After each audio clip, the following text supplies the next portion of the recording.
Jecome nizere ko umeze neza udukurikiranye 5/5.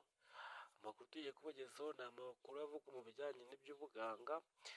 Njye mugiye kubana muri aya makuru nk'ibisanzwe nshishikariza ujyana bwa mbere kwa like na subscribe na comment kugira ngo tubashe kubana 5/5 none tubashe kwagura uyu muyoboro wa YouTube channel yacu.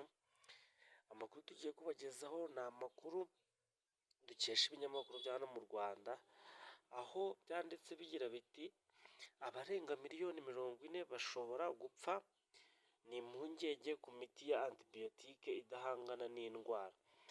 Kandi abahanga mu by'ubuvuzi bagaragaza ko mu gihe nta gikozwe indwara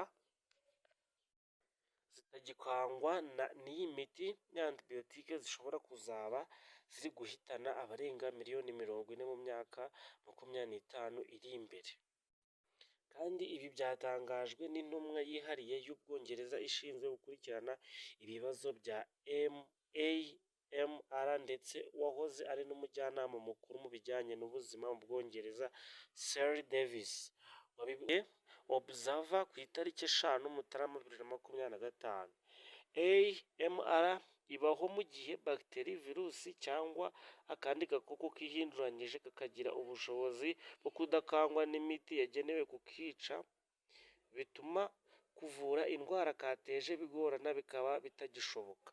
Kandi uyu Davis yavuze ko AMR ari ikibazo kidasanzwe gikomeje gufata indi ntera ndetse kikabangamira ibikorwa by'ubuvuzi bitandukanye, ku buryo mu bihe biri imbere bizaba bibangamiye ubuzima ku buryo bugaragara. Kandi iyi AMR igira uruhare mu mfu zirenga miliyoni ku mwaka. Imibare ishobora kwikuba inshuro nyinshi kugeza muri 2050 mu gihe nta cyaba gikozwe. Kandi uyu muhanga mu by'ubuvuzi yavuze ko iki kibazo iyo kigeze mu bageze mu zabukuru gishya kitanzitse.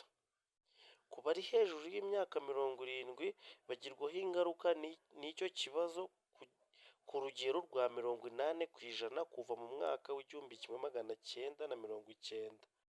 Kandi uyu mugabo agaragaza ko nubwo hari gushyirwa imbaraga mu kugabanya ikoreshwa ry'imiti ya antibiyotike no kwirinda gukoresha iyo miti nabi, hafi 70% ikoreshwa mu bworozi, bituma hakomeza kubaho indwara za bene izo za bagiteri zifite ubushobozi bwo guhangana n'imiti yagenewe kuzica. Amakuru twari tubafite nagarukiye, mukomeze kugira ibihe byiza, Imana ibarinde. Ciao ciao.